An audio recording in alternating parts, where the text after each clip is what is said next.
અમદાવાદીઓને હવે પાણીનો બગાડ કરવો નહીં પોસાય, કારણ કે આગામી થોડા સમયમાં શહેરમાં ફરજિયાત વોટર મીટરનો અમલ શરૂ થઈ રહ્યો છે. અમદાવાદ મ્યુનિસિપલ કોર્પોરેશન દ્વારા પાણીનો બગાડ અટકાવવા માટે ફરજિયાત મીટર પ્રથાનો અમલ કરવામાં આવશે. 24 કલાક પાણીની યોજના સાથે પાણીનું મીટર પણ લગાવવામાં આવશે. આ માટે નાગરિકો પાસેથી લગભગ 1000 થી 2500 સુધીનો ચાર્જ વસૂલવામાં આવશે.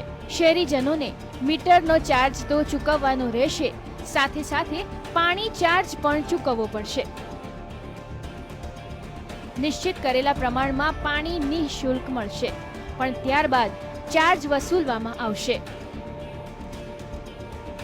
પાણીના પૈસા કેવી રીતે રાજ્ય સરકારમાં ભરીએ છીએ એના અનુસંધાનમાં કેટલા રૂપિયા રિકવર કરી શકીએ છીએ, લોકોને ખૂબ ભારણ ના પડે અને અમદાવાદ મ્યુનિસિપલ કોર્પોરેશનને પણ પાણીમાં ખૂબ વધારે પૈસા ના જાય એ રીતનો પ્રયત્ન કરી અને લોકોને પરવડે એવા ભાવો અમે નક્કી કરીશું. મીટરમાં પણ અમે 3-4 જગ્યાએથી અલગ અલગ જગ્યાએથી જોઈશું અને લોકોને પોસાય એવા 1000 રૂપિયાની આસપાસના મીટરો અમે આવનાર દિવસમાં લગાવડાવીશું.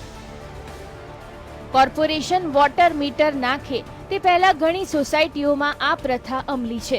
વોટર મીટરથી પાણીનો બગાડ અટકે છે, પણ કોર્પોરેશનના ચાર્જને લઈ નાગરિકો ચિંતિત છે.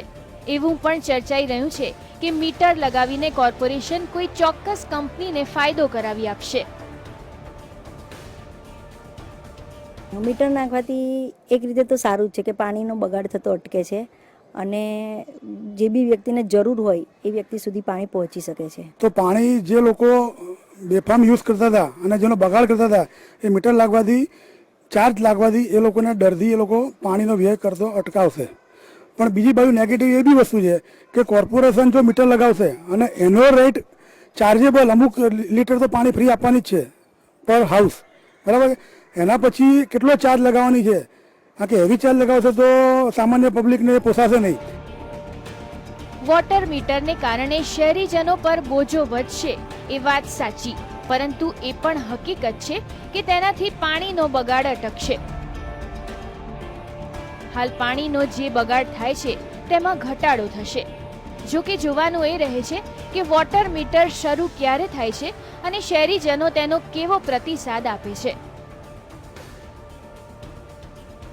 કેમેરામેન નીતિન બગડા સાથે ઝલક અથિયારું, GSTV, અમદાવાદ.